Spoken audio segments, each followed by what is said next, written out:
اعوذ باللہ من الشیطان الرجیم، بسم اللہ الرحمن الرحیم۔ رب اشرح لی صدری ویسر لی امری واحلل عقدۃ من لسانی یفقہوا قولی۔ ریاض الصالحین حصہ اول، کھلے اور چھپے ہوئے کاموں اور حالاتوں میں نیک نیتی کا ہونا ضروری ہے۔ مسلمانوں کے عیبوں کے چھپانے اور بنا ضرورت ان کو بتانے سے منع کرنے کا بیان۔ اللہ تعالیٰ نے فرمایا، بے شک وہ لوگ جو اہل ایمان میں اشلیلتا پھیلانا پسند کرتے ہیں ان کے لیے دنیا اور آخرت میں دردناک عذاب ہے۔ سورہ نور آیت نمبر 19۔ حضرت ابو ہریرہ رضی اللہ تعالیٰ عنہ سے روایت ہے کہ نبی اکرم صلی اللہ علیہ وسلم نے فرمایا، جو بندہ کسی بندے کی دنیا میں ستر پوشی کرتا ہے تو اللہ تعالیٰ قیامت والے دن اس کی پردہ پوشی فرمائیں گے۔ مسلم شریف کی حدیث۔ فائدہ: لوگوں کے عیب اور ان کی کوتاہیوں کی پردہ پوشی اچھے اخلاق میں سے اور اللہ کی صفت ستاری کا مظہر ہے، اس لیے اللہ کی یہ خوبی بہت پسند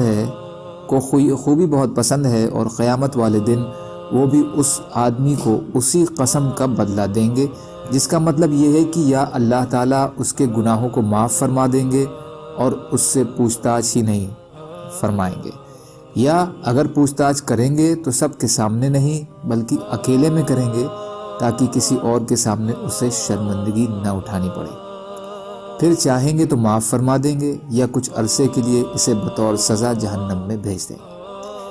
انہی حضرت ابو ہریرہ رضی اللہ تعالی عنہ سے روایت ہے کہ میں نے رسول کریم صلی اللہ علیہ وسلم کو سنا، آپ فرما رہے تھے، میری امت کا ہر انسان درگزر کے قابل ہوگا سوائے ان لوگوں کے جو کھلم کھلا گناہ کرنے والے ہوں گے، اور یہ بھی اعلانیہ گناہ میں سے ہیں کہ آدمی رات کو کوئی گناہ کا کام کرے، پھر صبح کو باوجود اس بات کے کہ اللہ نے اس کے گناہ پر پردہ ڈالے رکھا، اسے لوگوں پر ظاہر نہیں ہونے دیا، وہ کہے کہ اے فلاں، پچھلی رات میں نے اس طرح کام کیا، حالانکہ اس نے وہ رات اس طرح گزاری تھی کہ اس کے رب نے اس کی پردہ پوشی کر دی، اور وہ صبح کو وہ پردہ چاک کر رہا ہے جو اللہ نے اس پر ڈال دیا تھا۔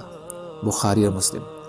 فائدہ: اس سے یہ معلوم ہوا کہ انسان ہونے کے ناطے کسی گناہ کا ہو جانا جس پر انسان کو ندامت بھی ہو اور اس کو وہ ظاہر بھی نہ کرے اور بات ہے، اللہ کے یہاں اس کی معافی کی امید ہے، اور توبہ کی صورت میں تو معافی یقیناً ہے، لیکن اعلانیہ گناہ کرنا اور بات ہے۔ ایسا کرنے کا دل ایک تو اللہ کے خوف سے، دوسرے اللہ کے احکام کی توقیر اور ڈر سے خالی ہے، تیسرا ایسا آدمی عام طور پر توبہ کی توفیق سے بھی محروم ہی رہتا ہے، چوتھا اللہ کی نافرمانی کو لوگوں میں ظاہر کرنا اللہ کے عذاب اور بدلے کو دعوت دینے کی طرح ہے۔ ایسا انسان پھر اللہ کے یہاں کیوں کر قابل معافی ہو سکتا ہے؟ حضرت ابو ہریرہ رضی اللہ تعالیٰ عنہ سے نبی کریم صلی اللہ علیہ وسلم نے فرمایا، جب لونڈی بدکاری کرے اور اس کا یہ گناہ ظاہر ہو جائے تو اس پر حد جاری کریں اور اس کو ملامت یعنی ڈانٹ ڈپٹ نہ کریں، پھر اگر دوبارہ بدکاری کرے تو اس پر حد جاری کریں اور اسے ملامت نہ کریں، پھر اگر تیسری بار یہ کام یعنی زنا کرے تو اسے بیچ دے، اگرچہ بالوں کی رسی کے بدلے ہی اسے بیچنا پڑے۔ بخاری اور مسلم۔ فائدہ: لونڈی کی زنا کی سزا 50 کوڑے ہے، اور یہ سزا خود مالک بھی دے سکتا ہے، جیسا کہ اس حدیث میں مالک ہی سے خطاب ہے۔ ڈانٹ ڈپٹ و ملامت نہ کرنے سے یہ مقصود ہے کہ شاید آگے اس گناہ سے بچی رہے، کیونکہ کبھی کبھی پیار اور نرمی بھی بہت اثر انداز ہوتی ہے۔ اگر اس پر کلام نرم و نازک ہو تو تیسری بار یہ کام کرنے پر اسے بیچ ڈالیں، چاہے اسے معمولی ہی قیمت وصول ہو۔ حضرت ابو ہریرہ رضی اللہ تعالیٰ عنہ سے روایت ہے کہ ایک آدمی نبی اکرم صلی اللہ علیہ وسلم کے پاس لایا گیا جس نے شراب پی ہوئی تھی۔ آپ نے فرمایا، اسے مارو پیٹو۔ ابو ہریرہ رضی اللہ کہتے ہیں، تو ہم میں سے کوئی اسے ہاتھ سے، کوئی اپنے جوتے سے اور کوئی اپنے کپڑے سے مار رہا تھا۔ پھر جب وہ آدمی چلا گیا تو کچھ نے کہا، اللہ تجھے رسوا کرے۔ آپ صلی اللہ علیہ وسلم نے فرمایا، اس طرح مت کہو، اس کے مقابلے میں شیطان کی مدد مت کرو۔ بخاری۔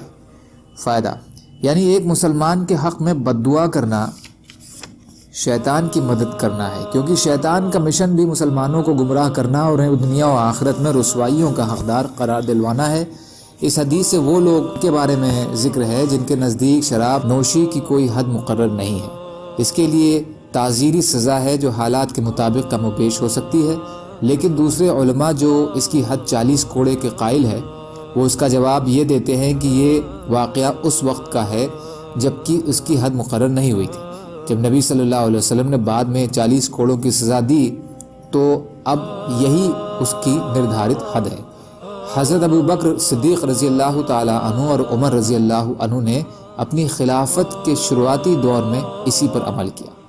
بعد میں عمر رضی اللہ عنہ نے 40 کوڑوں میں اور بڑھا کر اس کی سزا 80 کوڑے کر دی۔ اس کی بابت یہ علماء کہتے ہیں کہ اصل حد تو 40 کوڑے ہی ہے، مزید 40 کوڑے تعزیری سزا تھی جس کا حق امام وقت کو حاصل ہے کہ اگر وہ ضرورت محسوس کرے تو اصل حد کے ساتھ تعزیری سزا بھی جو مناسب سمجھے دے سکتا ہے۔ یہی دوسرا قول ہے کہ شراب نوشی کی حد مقرر ہے، اس کی سزا تعزیری نہیں اور وہ ہے 40 کوڑے، جس میں بطور تعزیر بڑھانے کی گنجائش ہے۔ واللہ اعلم۔ سبحان اللہ و بحمدہ، سبحانک اللہم و بحمدک، اشہد ان لا الہ الا انت، استغفرک و اتوب الیک۔ سبحان ربک رب العزۃ عما یصفون وسلام علی المرسلین والحمد للہ رب العالمین برحمتک یا ارحم الراحمین، لا الہ الا اللہ محمد رسول اللہ۔